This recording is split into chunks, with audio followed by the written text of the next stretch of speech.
Alright you guys, so if you haven't already heard, we have another third-party manufacturer joining the X-mount lineup, and that is Sigma. So I've already made a post about it because I was so excited to get the news out. If you guys haven't seen any videos yet, I just watched a couple of them, and let me tell you, like, this is really major and great news for Fujifilm and the X-mount lineup. So if you don't know, and if you've never heard of Sigma, Sigma is a third-party manufacturer, and they have been making lenses for a very long time for other camera mount systems. So I've used this Sigma lens on my Sony a6400 here, and this is a 35mm f1.4 lens, and the lens is quite large, but this is also used for the full frame lineup as well with Sony. But for the other camera mount systems, everyone else pretty much enjoys Sigma lenses on their camera bodies for their mount lineup. So as I did, I really enjoyed this lens, even though it's on the larger side, but the images that come out of this particular lens is amazing. So I'm really excited to try out their contemporary DCDN lenses because I wanted to try them out on the E-mount system, but once I switch over to Fujifilm, I haven't tried those lenses out. So really have been all in with the Fuji system and just been loving these two camera bodies right here. So as you can see, I do use third-party lenses, as I have one right here mounted on my SS10 and then the native lens on my ST4. So this is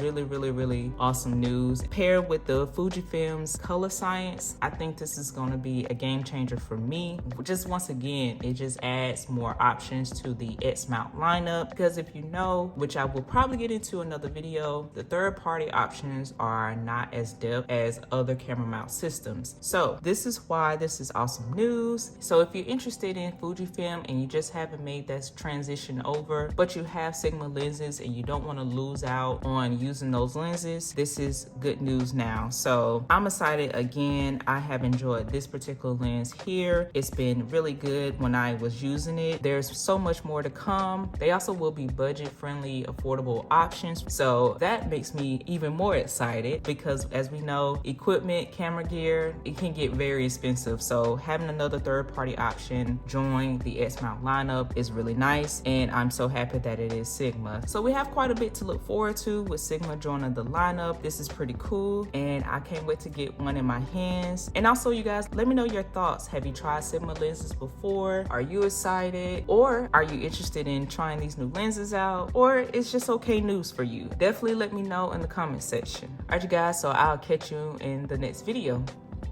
Peace.